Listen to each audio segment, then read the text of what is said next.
Saludos jóvenes, ¿qué tal? En esta ocasión voy a terminar la clase que nos quedó pendiente el día lunes. Bueno, ayer, sí, el día de ayer se la voy a terminar. Realmente pues tenía algo pendiente yo y estaba como se llama al tanto de la hora y por eso pues tuve que cortar y realmente al revisar eran bien pocas las diapositivas que hacía falta, así que bien hubiéramos terminado, pero bueno, eh, se nos salió de control. No estaba muy pendiente realmente de la hora. Así que vamos a terminar. Estuvimos hablando pues de la cavidad oral. Hablamos pues prácticamente toda la desarrollamos. Hablamos de cómo está estructurada, cómo está dividida, cuáles son los componentes propios de la boca y del vestíbulo y por supuesto de la boca, sus límites, ¿verdad? Hablamos sobre los componentes propios de la lengua, la musculatura propia de la lengua, cómo está subdividida, cómo está inervada, cuáles son los nervios involucrados, tanto motores como los nervios sensitivos, la distribución, ¿verdad?, a grandes rasgos de las papilas gustativas, pero como les decía, eso es parte de microanatomía, ahí lo vamos a ver más. Y hablamos también de los dientes, las arcadas dentarias. ¿Y qué más? Pues que recuerdo ahorita, de eso estuvimos hablando. Estuvimos hablando de la distribución, de la inervación de la cavidad bucal. Y bueno, de lo que me recuerdo que estuvimos hablando el día de ayer. Hablamos de las glándulas salivales, estuvimos hablando de la primera, las parótidas, ¿verdad? Luego las submandibulares y ahora pues quedábamos con las sublinguales. Hablábamos que las glándulas hay mayores y hay menores, ¿verdad? Glándulas salivales, las mayores, pues la parótida, la submaxilar y la sublingual, y las menores de las que vamos a hablar pues al final, ¿verdad? Como las labiales, las linguales, las molares, las palatinas, ya vamos a hablar de ellas. Las bucales también. Son menores, son más pequeñas, entonces pues las más grandes son estas, aunque las que producen más mucosidad, ¿verdad? Son las más pequeñas, las menores, pero lo vamos a ver después. Así es que vamos a terminar, nos quedaba la sublingual, ¿verdad? Como características de estas glándulas salivales, pues que están ubicadas dentro de celdas que son estructuras que delimitadas por las estructuras aledañas a la glándula, ¿verdad? La glándula salival específicamente, lo que conformado por el hueso, conformado por el músculo. No voy a entrar en mayor detalle en eso, aunque en el libro está descrito, porque no viene al caso. Lo que sí me interesa es que sepan que hay celda para cada una de ellas, a excepción de la que vamos a describir ahorita. Esa no tiene celda, las otras dos sí. Entonces, aunque por favor lean los límites de las celdas ahí en el libro, está muy bonito eso. Los diferentes tipos de conductos, ¿verdad? El de Stenon y el de Wharton, que son la forma de cómo lleva la saliva a, hacia la cavidad oral, ¿verdad? Vemos como el de Stenon pues atraviesa el músculo buccinador para tener acceso a la cavidad bucal, y vemos el de Wharton, ¿verdad?, que es de la submandibular, que llega pues a través una estructura específica, permítanme, esta, permítanme, vamos a activar el puntero, esta zona de acá, que se llama carúncula, ¿verdad? Es donde desemboca el conducto de Wharton, o sea que es por donde la submandibular envía la saliva hacia la cavidad bucal. Ahí esto de acá es el frenillo, es el que sujeta la lengua pues al piso de la cavidad oral. Entonces este es el conducto de Wharton. El conducto de Wharton se caracteriza porque atraviesa la glándula sublingual, que es lo que vamos a ver ahorita. Así que aquí tenemos la glándula parótida, tenemos el conducto de Stenon y la glándula parótida accesoria. Bueno, vamos a entrar en materia, en lo que nos hace falta hoy. Permítanme un segundo, que me trabé.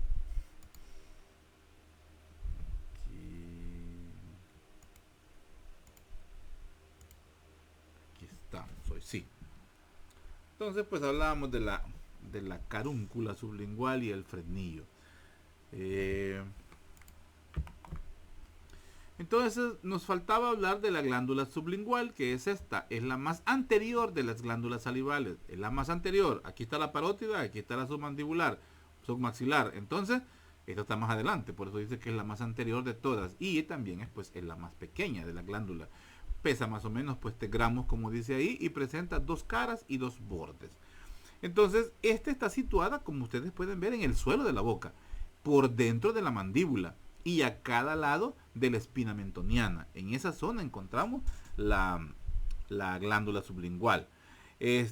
Sus caritas, sus caras, pues son la superficial, pues y la profunda principalmente. Y la diferencia con las otras dos, ¿verdad? Con la submandibular y la sublingual es que ella no está dentro de una celda, esa es la característica, sino que ella está dentro de una atmósfera o dentro de un medio donde lo que tiene a su alrededor pues es tejido conjuntivo laxo, es el tejido propio del piso de la boca. Entonces, vamos a ver que está relacionada pues con algunos músculos, como por ejemplo, si nos acordamos, los músculos del piso, ¿verdad? De la boca, pues el miloioideo es uno de ellos. Y más profundamente, pues vamos a ver el geniogloso y tal vez el longitudinal inferior, ¿verdad? De la lengua. ¿Con qué más? El nervio lingual se pasa muy cerca también de esta glándula sublingual. Entonces, vamos a ver pues que es una glándula mixta, ¿verdad? Con acino seroso y también con acino mucoso. O sea, tanto libera saliva y libera mucosidad.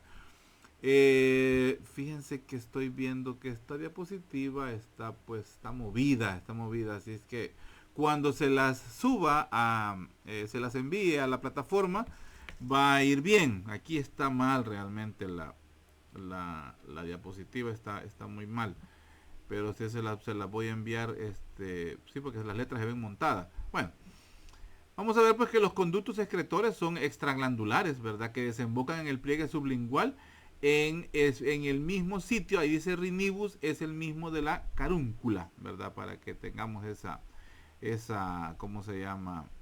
Ese dato. ¿Qué más? Las arterias destinadas a la glándula proceden de la arteria lingual y de la submentoniana. La lingual, ¿verdad? Es una arteria directa de la carótida externa.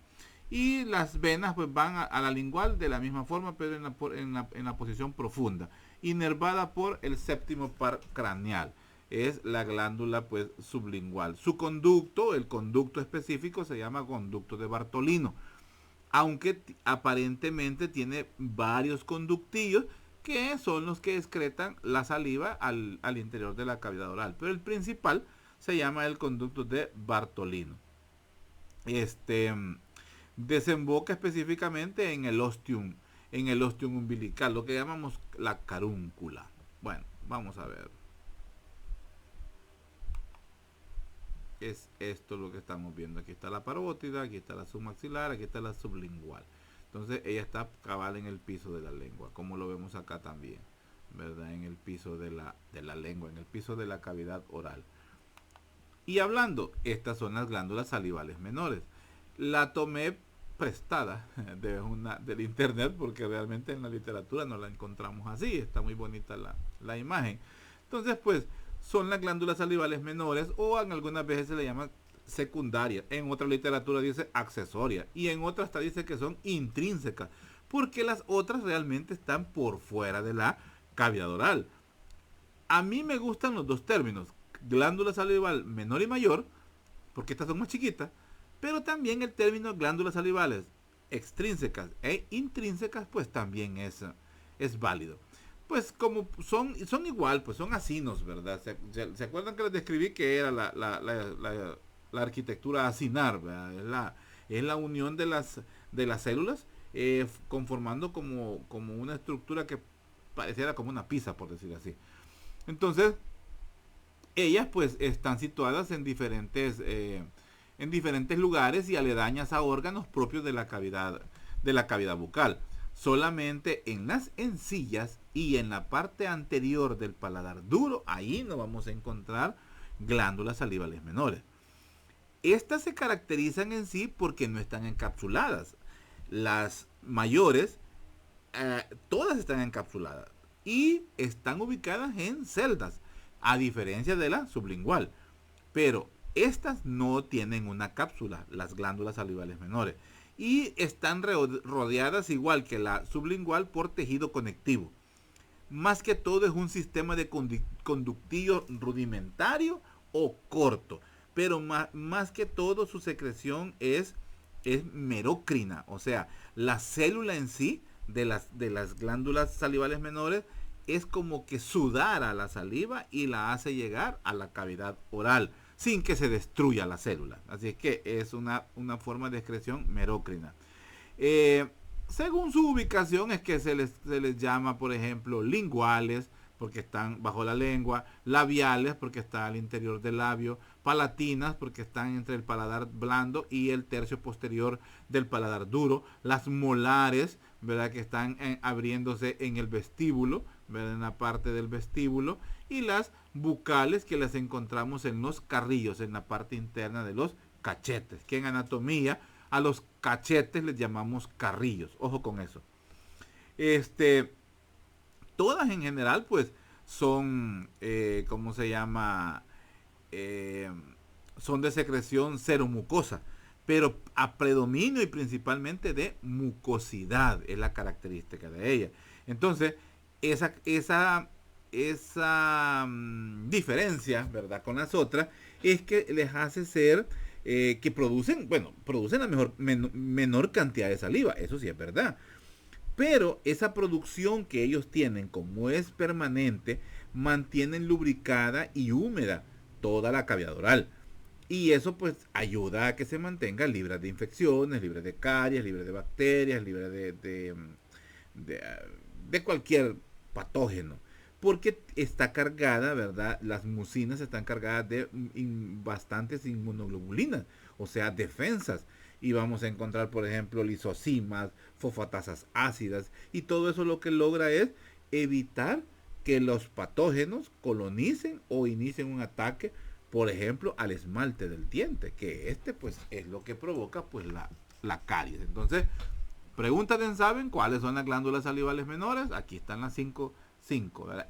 Según la literatura van cambiando. Fíjense que, por ejemplo, en la literatura habla de las molares y son las mismas bucales, pero las vamos a mantener así, como 5, ¿verdad? Y ya para casi ir terminando, vamos a hablar pues de la hendidura oral y de los labios. La hendidura oral, pues, ¿qué es esto? Y está bordeada por los labios. Es una abertura existente pues entre los labios que conecta el vestíbulo oral con el exterior, ¿verdad? Con eso conecta la hendidura oral. Por lógica, pues ella puede abrirse, cerrarse, se adapta a los movimientos de la expresión facial, principalmente pues del músculo orbicular. El buccinador, ya hablábamos que mantiene tensa la comisura labial, o sea, la mantiene, por decir así, alada, y eso pues le da la forma a la boca en sí, o sea, lo que llamamos boca, pero es decir, la hendidura labial y pues los labios. Y ¿cómo se llama? Y también pues influye el movimiento de la mandíbula, por supuesto. Los labios pues están conformados principalmente por tejido blando. Los labios es tejido blando. Internamente pues en esta cara, esto de los labios, esto aquí es donde se unen. Esta es la hendidura oral. Entonces este es el borde interior, este es el borde anterior. Esto es piel, esto es mucosa. Así es, esto es piel y esto es mucosa. Piel fina, ¿verdad? El externo es piel fina. Viene de una piel gruesa propia de la cara y cerca ya del labio se convierte en una piel fina hasta un borde donde hay una transición que se llama el borde bermellón, que eso lo vamos a ver en microanatomía, donde el borde interno, que es mucosa, se une con el borde externo, que es piel fina. Ahí se le llama borde bermellón. En esa zona los vasos sanguíneos se encuentran muy cerca. Estos son los vasos sanguíneos, se encuentran muy... Esto que vemos aquí es el músculo orbicular de la boca. Este que vemos acá, músculo orbicular de la boca. Entonces, los vasos sanguíneos se encuentran muy cerca de este borde, y eso es lo que los hace que tengan una coloración pues más... ¿cómo podemos decir? Más roja, ¿verdad? Lo que le hace con la coloración roja de los labios, porque todo este margen, ¿verdad?, es altamente irrigado, pues, y ese es el color que se nos ve. Y por eso también cuando estamos en situaciones de frío extremo, pues se nos ponen morados los labios por lo mismo, porque hay una difícil oxigenación y entonces se tiende a verse ese color azulado. Eh, Otro dato importante es la formación de esto, el aparecimiento del filtro con sus prominencias, ¿cómo se llama? Las elevaciones cutáneas que están alrededor, que esto se forma durante la etapa pues embrionaria, donde se van fusionando pues los rodetes nasales, que es lo que va a conformar posteriormente pues la nariz. Esto es el filtro, así se llama esto, el filtro. Vamos a ver también que al interior, eso lo vimos en otra clase, pero lo voy a buscar, que es sobre el frenillo. El frenillo lo vimos cuando describimos el vestíbulo. Permítanme, ¿dónde está el frenillo? Aquí está. Esto es el frenillo. Esta zona, esto es el frenillo. Esto es lo que mantiene unidos los labios a las encías, por ende, pues al hueso maxilar y al hueso mandibular. Permítanme, ¿cómo es que regreso allá? Vamos a ver, me voy por aquí. Aquí estoy. No, es la siguiente. Aquí estoy. Entonces, vemos pues como hay un frenillo, ¿verdad? Hay un frenillo en la ¿cómo se llama? En los labios, en la cara interna de los labios, en la mucosa, y eso pues lo mantiene conectado pues a la encía adyacente. Los labios, pues como vemos, están rodeados por el músculo orbicular de la boca. También vamos a encontrar que hay abundantes tejidos neurovasculares y las glándulas labiales, las salivales labiales de las que ya hablamos. Estas de acá son las salivales de las pequeñas o de las intrínsecas glándulas salivales. En la expresión facial, pues ya sabemos que estas, pues, los músculos de la expresión facial, pues son los músculos de la mímica, y por ende, pues la boca entra dentro de estas funciones de movimiento y expresión, pues, que podemos tener, pues, con la boca. Y pues entra a jugar el orbicular de los labios, ¿verdad? El orbicular de la boca, que actúa, pues, como un esfínter realmente, porque actúa abriendo y cerrando, pues, la boca. Y otros más, ¿verdad? Como tejidos, como lo del mismo buccinador del que ya hablamos, el cigomático mayor, el menor, el elevador del ángulo de la boca, el depresor del labio inferior, el depresor del ángulo de la boca, el musculoplatisma, propiamente, el musculoplatisma también actúa, ¿verdad? En estos, ¿cómo se llama? En movimientos que la boca puede tener. Sigamos. Y pues la irrigación de la cavidad oral pues viene dada principalmente pues por la arteria carótida externa, ¿verdad? La arteria carótida común, la arteria carótida externa y esta es la interna. Pues de la externa vamos a ver las ramas principales como son la arteria facial, la arteria maxilar, la arteria faringea ascendente, y de estas pues se liberan, por ejemplo, la arteria palatina ascendente, que va a ir a irrigar todo el paladar, lo que vemos acá, ¿verdad? La arteria palatina mayor, la arteria pues palatina menor, ocupando los mismos orificios palatino mayor y menor. Aquí tenemos la fosa incisiva, y los nervios nasopalatinos propios pues del nervio trigémino. Entonces, la irrigación de la cavidad oral es gracias a la arteria maxilar, la arteria facial y la arteria faringea ascendente, todas ramas de la de la carótida externa. En relación a la lengua, pues es gracias a la arteria lingual, esta que vemos acá, rama directa de la arteria carótida externa, ¿verdad? Arteria carótida externa. Si dije interno, táchenlo, porque es externo. Creo que dije interno hace poco. Es toda la cavidad oral y la lengua son irrigadas por la arteria carótida externa. El drenaje venoso, pues, es siguiendo el mismo patrón de las arterias. En último lugar, pues drenan en el plexo pterigoideo, que es este que encontramos acá, es un complejo de estructuras. El plexo pterigoideo venoso, ¿verdad? Que lo vamos a ver específicamente por abajo del temporal, en la fosa infratemporal. Y como ven, pues es una red de venas que están pues íntimas en esta zona. También aquí encontramos las las amígdalas palatinas, ¿verdad? Entonces se encuentran cerca ese drenaje. Y todo este pues drenaje se va a, ¿cómo se llama? Al plexo venoso faríngeo, ¿verdad? El plexo venoso faríngeo que se encuentra pues más abajo, todo pues con la intención de alcanzar a la yugular interna, ¿verdad? Esta que encontramos acá. A la yugular interna se une todo el drenaje de esta zona.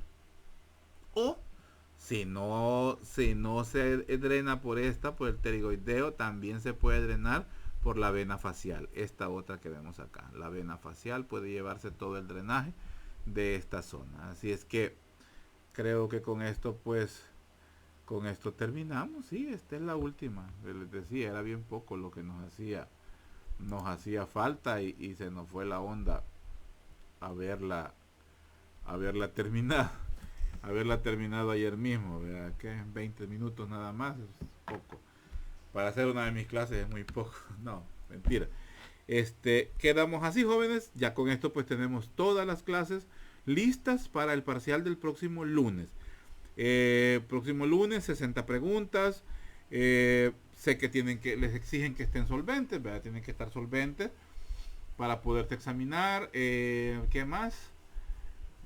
Conmigo no tienen ese problema, yo no les voy a estar pidiendo papeles, ya pagaron o no, ¿verdad? Si me lo exigen, pues ni modo, lo voy a tener que topar, pero si no, no.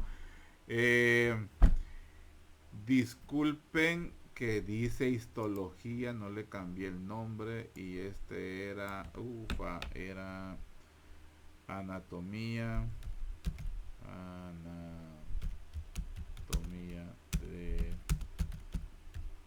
de la cavidad oral.